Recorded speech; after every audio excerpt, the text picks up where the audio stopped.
Ayah budak ya Allah. Saudara-saudara, Rasulullah Shallallahu Alaihi Wasallam ketika dilanda gempa bumi, beliau letakkan tangan beliau ke tanah. Kemudian beliau berkata, wahai bumi, belum saatnya bagimu. Wahai bumi, belum saatnya bagimu. Kemudian beliau berkata, maksiat apa yang telah kalian lakukan sehingga Allah Subhanahu wa taala berikan gempa bumi ini kepada kita. Sayyidina Umar bin Khattab radhiyallahu anhu ketika dilanda gempa bumi, beliau berkata, sungguh terlalu cepat kita bermaksiat kepada Allah sehingga Allah berikan ini gempa bumi kepada kita. Kalau besok ada gempa bumi lagi, saya tidak akan tinggal dengan kalian. Sayyidina Umar bin Abdul Aziz ketika dilanda gempa bumi, beliau kirim surat kepada seluruh para gubernur-gubernur yang isi suratnya, wahai para gubernur, bertaubatlah kepada Allah dan sedekahkan harta kalian di jalan Allah Subhanahu wa taala. Sayyidina Ka'ab ibn Malik ketika dilanda gempa bumi, apa kata beliau?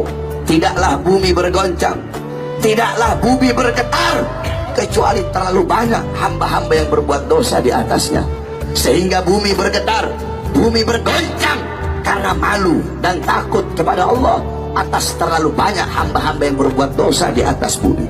Sayyidina Anas ibn Malik radhiyallahu anhu, beliau pernah bertanya kepada Sayyidatuna Aisyah radhiyallahu anha. Apa kata Sayyidina Anas? Wahai Aisyah, bagaimana pendapatmu tentang gempa bumi? Apa kata Sayyidah Aisyah? Wahai Anas ibn Malik, apabila 3 perkara sudah merajalela di mana-mana. Apa 3 perkara tersebut? Yang pertama khamr, yang pertama minuman keras. Apabila khamr, apabila minuman keras merajalela di mana-mana, yang tua mabok, yang muda mabok, yang kaya mabok, yang miskin mabok, mabok di mana-mana.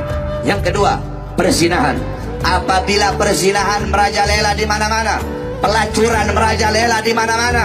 Yang ketiga, apabila musik-musik dunia merajalela di mana-mana. Orang lupa baca Quran, lupa zikir, lupa tahlil, lupa tahmid, lupa tasbih, lupa takbir, lupa tamjid, lupa istighosah, sibuk dengan musik-musik dunia.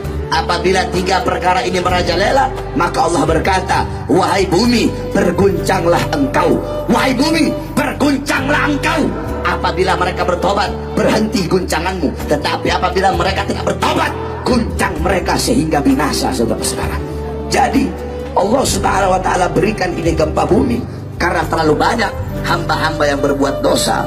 Jadi ketika ada gempa bumi, jangan kamu bertanya, ya Allah, kenapa kau kasih gempa bumi? Kenapa kau kasih tsunami? Kenapa kau kasih banjir? Tapi tanyakan kepada diri kita, berapa banyak perbuatan-perbuatan dosa yang kita lakukan, saudara-saudara. Kemudian Sayyidina Anas kembali bertanya, apakah itu adalah azab dari Allah? Apa kata Sayyidah Aisyah? Bagi orang mukmin, bagi orang yang beriman kepada Allah, itu adalah nasihat dan rahmat dari Allah. Sedangkan bagi orang-orang kafir, bagi orang-orang munafik, bagi orang-orang yang suka berbuat dosa, itu adalah bala dari Allah Subhanahu wa taala.